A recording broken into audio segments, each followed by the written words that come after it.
Alright guys, let's talk about the June update for the 2019 Stumpjumper. So, we're at the 6-month mark. I bought this bike back in December, so 6.5 months, mid-December. So it just went in for its first included tune-up. A local good bike shop I purchased it from offers 2 free tune-ups for the first year. Basic stuff, nothing fancy, you know. Just the shifters, torque everything, all that kind of stuff. So now I say free service. The service ended up costing me 80 bucks. I needed a new tire sealant, which I knew. You know, it needs to be replaced about every 3 to 4 months. Plus, of course, they charge labor for that. So I just had them do it all at once. I know I obviously could have done it myself. It's not hard, but it was there, so I just had them do it. Had to have the most expensive piece was I had to get a new chain. I apparently stretched the previous one pretty bad. You know, I am relatively new to modern mountain bikes, so was kind of surprised I'd stretched the chain that bad. But you know, I looked at their little chain tension gauge deal, and it definitely was stretched. So I don't know if it was a cheap chain. I'll have to check and see what comes stock with the bike. I don't remember off the top of my head. I'm assuming it's an NX chain. All right, SLX chain, excuse me, since that's what the shifter and derailleur are. But considering the cassette is a sun race, you know, no telling. It's a hodgepodge of components on this particular model. It's not a complete group set from anybody. So anyway, so that was like 40 bucks. So that's about half of what the service cost. So I had a few issues with the bike when I took it into them. The shifting in the middle of the cassette was really bad. Going up gears, so from smaller gear to larger gear, I was getting a lot of skipping and rattling. I was hoping it was just you know, the stretch chain or an adjustment. Unfortunately, I've had the bike back now for a week and a half, although I've only got 2 rides on it since then, and I'm still having the issues. So I'm gonna play with the derailleur adjustment, see if I can't clean that up myself. I generally trust this shop. They've done, almost got a tree. They've done good for me in the past. You know, I'd give them a B- this time around. A few other issues I had with the bike when I took them in and asked them to look at, where I was getting a ton of rattle from the rear end. Those of you who watch my other reviews know that's not the, there's mud, not the first time I've had this issue, and it's actually had multiple causes. The first time through was a loose cassette, which I took care of myself. I should have gone a different direction. There's much mud this way. So I tightened the cassette myself. That was the first problem. That cured it for a couple months. I had a subsequent issue where it started rattling again. Tracked that down to the top shock mount coming loose. So tighten that down. Again, cured the problem for a couple weeks. Then it started happening again. So I figured I'd have them look at it. Maybe it was a pivot or something that I wasn't seeing. As part of the maintenance, I was hoping they would find it. They said the left crank arm had come loose and one of the pivots. So they say they retorqued them. However, first time I took it out, same thing. Anytime the rear end takes a shot, it rattles pretty dramatically.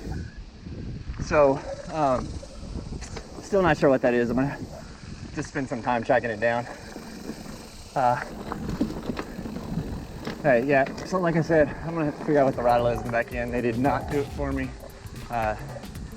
Anytime I hit anything, that's a sharp impact, I get a rattle. You can probably hear it in the rear.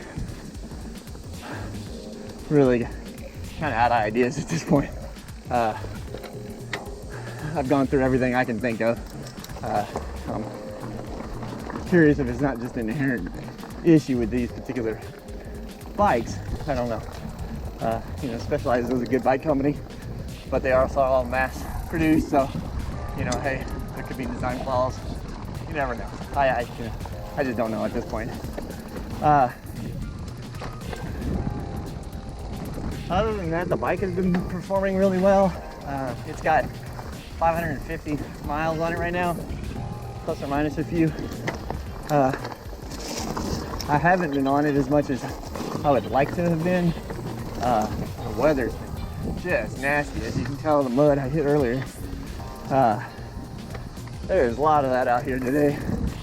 So we've been getting a lot of rain, just enough to keep everything kind of mucky, especially in the lower spots on these trails,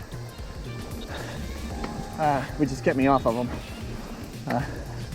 And since I tend to ride during the week during my lunch break, for whatever reason, that's when the rain likes to hit these days.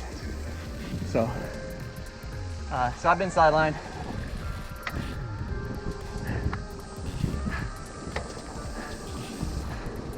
Yeah, so I've been sidelined for about a week and a half, 2 weeks, just dealing with weather. So at this point where, 6 months in the year, starting 7, my original mileage goal was like 1,400 miles or 1,800 miles. I don't remember. Either way, ain't gonna happen. Between the dislocated elbow and the weather, I just can't get enough rides in. Put a bunch of miles on it. And more mud.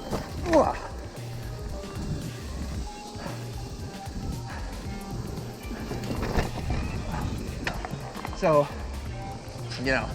hopefully I get to 1,000 miles of riding this year.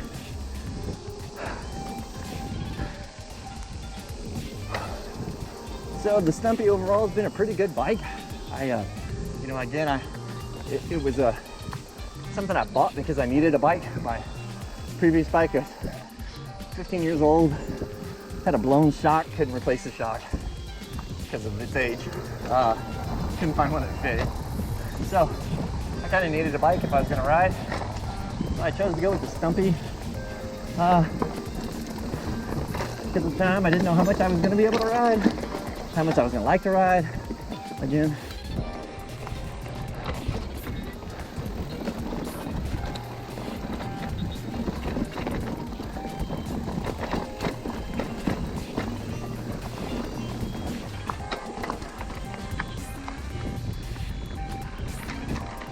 so again, I kind of bought the Stumpjumper as a, hey, I need a bike. I didn't do as much research as I probably should have to kind of find what was best for me. I'm 6'4". I actually have a relatively short inseam and a long torso, which makes fitting bikes a little interesting. Because what would normally be a fine reach for someone my height ends up being a little short for me because I'm tall from the waist up. No jokes, guys. Come on. So ultimately, after talking to a bunch of folks, doing a bunch of research, because the internet does everything, I just ran out of trail.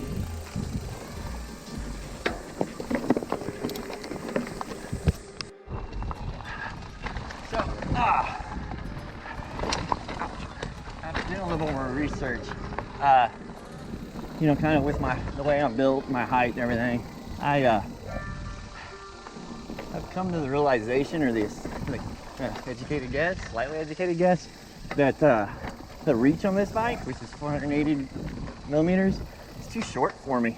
I find while I'm seated, I'm hunched over because the bars are close to me.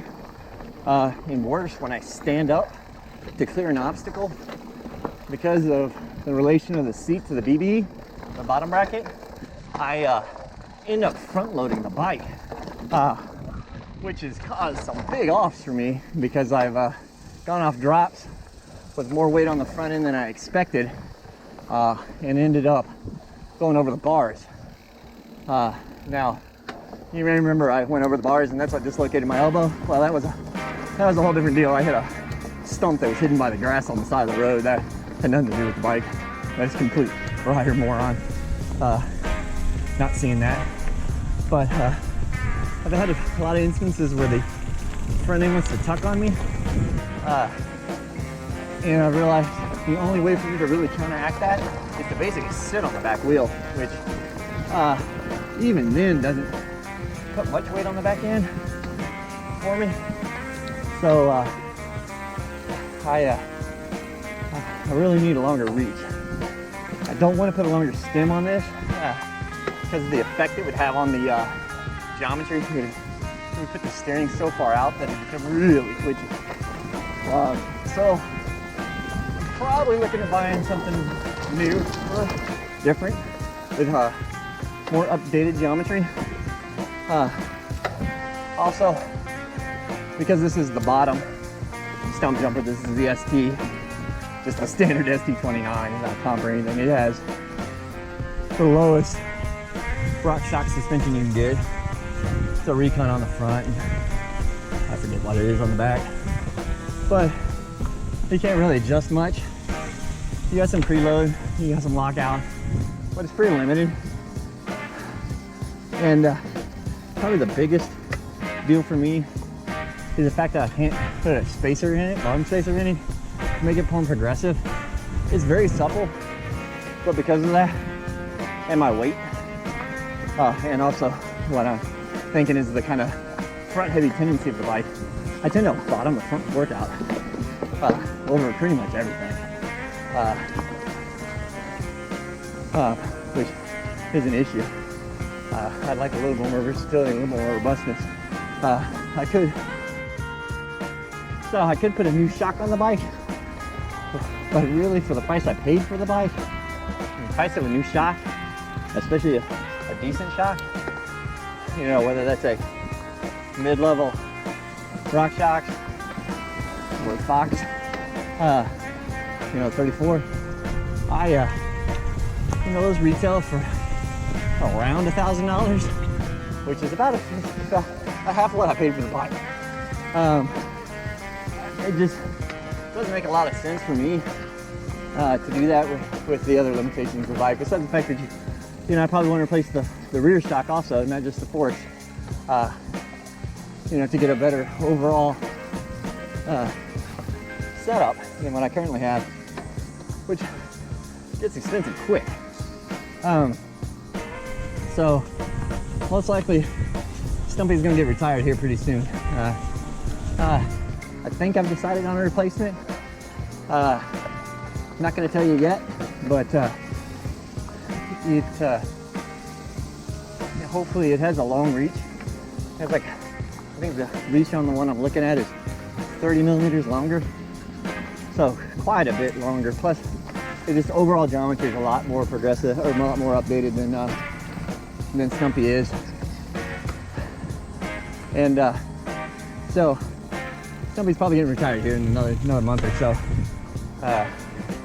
Just depends. But my overall impressions of the Stumpjumper are favorable for what it is, right? You got to look at the bike for the target, the price point. For someone like me who is just getting back into riding after, a decade of not riding, it was a decent investment.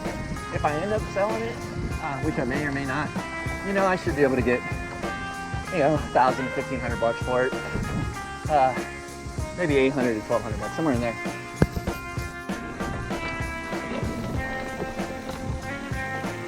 So just I don't get any other specialized guy taking. So none of what I mentioned is a fault of the bike itself, right?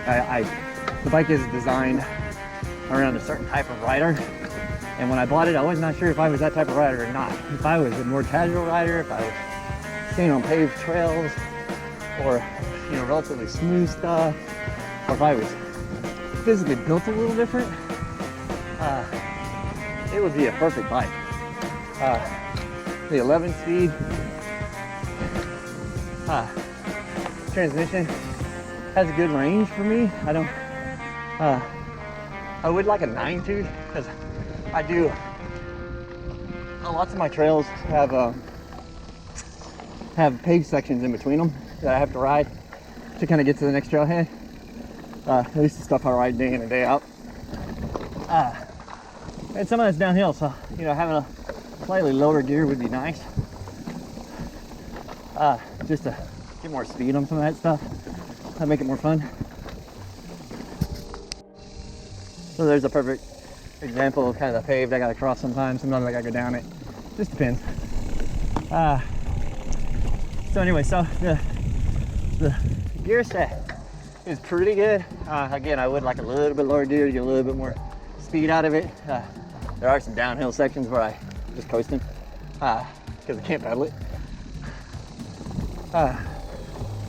But generally, the bike has been pretty good. The fact that it rattles, stuff comes loose, I want to chalk up more to how hard I ride sometimes versus a limitation of the bike itself. I think the bike probably has more capability if I was built better for the bike.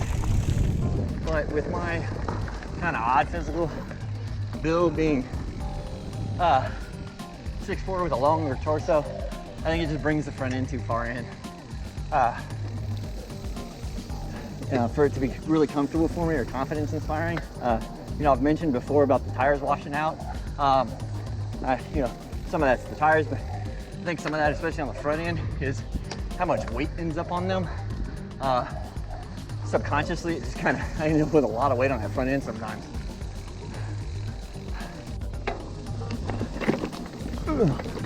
Rocks. So again, yeah, if I was built a little different, I think the bike would work perfectly. With my torso length versus my legs, I think I'm just too long for the reach. I think it just needs to come in more. I really load up this front end a lot. And even, I've noticed that over the last few months, and even consciously trying to think about, hey, shift your weight back.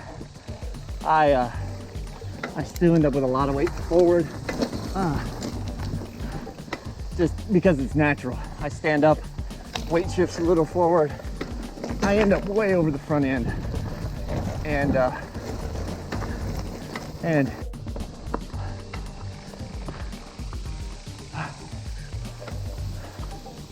sorry about that, guys. My short race today sucked. I've ended up on 2 dead-end trails. So anyways, if I was a little bit shorter, or was built differently, had longer legs and shorter torso, I think it'd be great. Or if I was more of a, had the opportunity to ride more flat open trails, then kind of these twisty, muddy, rocky stuff, the bike would work really well. Overall, for a price point for a bike you buy in a gun store, a bike store, bike shop, it's a decent value, especially if you don't have access to, Whistler, or you're not into jumping off everything you can find. Now, I don't jump off everything I find, but I enjoy flying through the roughest stuff I can find. sometimes that causes this bike problems. The suspension starts to get limited. Again, the balance. Unless I'm very, very, very cognizant of what I'm doing, it shifts too far forward on the bike. I end up with a lot of front end washouts, or even the smallest little rock, because of the weight on the front end, will stop me. And you know, I'll end up going over the bar. In fact, I'm gonna do a video about my helmets here in a couple of weeks, maybe a couple of days, depends. I'm on my third helmet in 6 months. I posted a video about my Giro that I smacked my head on a tree and dented the living crap out of it. Well, after that I bought a Bell S3R, the convertible helmet. A couple weeks ago, again, I dropped off a little, like a 18-inch ledge, but I hit a rock at the bottom when I dropped off, which just dead stopped the front end. Again, it was weighted too much, my fault, but something that I think is a symptom of the short reach. Sent me over, no big deal, I landed, didn't really hurt anything, but then the bike followed me over and landed on my head sideways. The cassette essentially smashed into the side of my head and cracked the foam in the bell, which, hey, you know, saved my head, which, you know, may or may not be worth more than the helmet, I don't know. Well, that sucked. You know, which may or may not be worth more than the helmet. It's debatable. But, so, ended up having to buy another helmet. So, third helmet in 6 months. I'm currently riding a Fox Pro Frame. I decided to go full face, mainly due to tree branches. Getting smacked in the face with tree branches sucks. So with the chin bar, that helps eliminate that a little bit. Kind of like a GS skier. The chin bar, I'm not really worried about the protection, although that's nice. It's more of a, you know, from crashes, it's more about the sticks and crap hitting me in the face. So it's overkill for what I ride most of the time. But like that, you know, get the best gear you can, is my opinion. If it makes crashing a whole lot easier, and if you ride hard enough, you're gonna crash. So, anyways, I'll do a review on all the helmets sometime soon. I still have them all. So, back to Stumpy. This may be the last update, depending on how fast I go with a replacement. It may not be. Again, I'm probably going with a different brand, probably not staying with Specialized. The price point on their upper level Stumpies is pretty damn steep.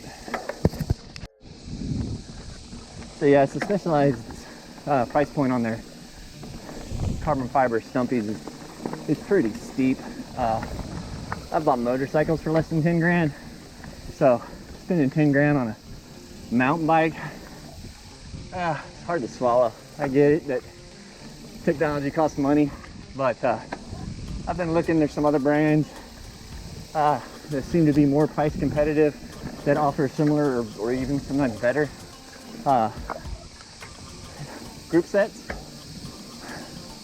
So here's the kind of the trail, the paved trail crossing I was talking about. So now this one I just jump across literally and hit the trails, but sometimes you gotta ride down, they connect. And you can see from the weeds, we've got a lot of rain lately. This is South Texas. Usually this stuff's dead by July. But anyway, so there are some brands that offer more price to value, in my opinion. You know, even some of them may have a questionable component here or there, but frankly, the price difference between some of those brands is enough to buy a new group set and still be under the price of a lesser Stumpjumper or Giant, or, you know, the big brands. So that's the way I'm leaning. I don't know. We'll see. Again, I'll make a decision here pretty soon. I just hadn't quite gotten there yet. It's you know, as those of us that are married know, the wife has some say in how much I spend on a bike. So we'll see. We'll see what I end up doing. I'm looking in the, you know, what is up with me and dead end trails today? Oh, never mind. There it goes. Okay. Wow. I don't think anybody's ridden this in a while. So, yeah, so I'm looking at probably the 5K price range, somewhere in there. You know, I really like to ride. I ride 3 or 4 times a week. I've got my wife and kids into it now, but my kids are little, so only one of them actually rides. The other one has a trailer that the wife has to tow. Thank you, Bush Spacing, for not allowing trailers to fit on a mountain bike. So the wife gets to tow the trailer. But they're riding now, so, you know, we try to ride them once a week or so with them and do, you know, 5 or 6 miles. The older boy really likes it. I bought him a little Trek bike a couple months ago. Oh my God, this is rough. And he's taking to it like a fish out of water, or a fish in water, not out of water. That would be moronic. So he really loves it. So he's pretty young, so as he gets older, we'll upgrade him too. So that's it for the Stumpy. Good bike, especially if you fit in it physically, and if your riding style fits it. You know, entry-level mountain bike it's a good value, especially if you're new to it. It's not a bad price point to get into it. I think it was $2K from the local store, so, which I'm sure you could find cheaper somewhere if you looked around, even if you got used one. You know, the only upgrades I've done to it are pedals and grips, and seat. But that's pretty much gonna come off of any factory bike. They almost all come with crap. So, good bike, does what it says it'll do. Again, when I bought it, I thought it was going to be a good bike, and it was a good bike for me to kind of get back into it and get in shape a little bit, kind of feel my way around, see what I was going to do, what I was willing to do. But at this point, I've outgrown it. I think, you know, I think I've said this before, but I always think you should probably have more bike than you can use, simply so you can progress. You're never going to do something new unless you are confident confident in your equipment. And right now, I'm at the limit of my equipment's capabilities, at least as I fit it. So it's a 99% shot she's going away and be replaced with something else. Again, once I decide, or once I got it, I'll let y'all know. We'll probably do a series on it too. Maybe we'll try to get to our 1,000-mile yearly goal. Or no way I'm getting to 18 at this point. But that's where we're heading. You know, like and subscribe, guys. Let me know what y'all want to see. If y'all have any questions about, you know, the helmets, I have a Giro Chronicle 3RS, or S3R, sorry, and Pro Frame. I'll do a review of them all. But if you have any questions in the meantime, let me know. Other than that, everybody, stay safe out there, and have a good day.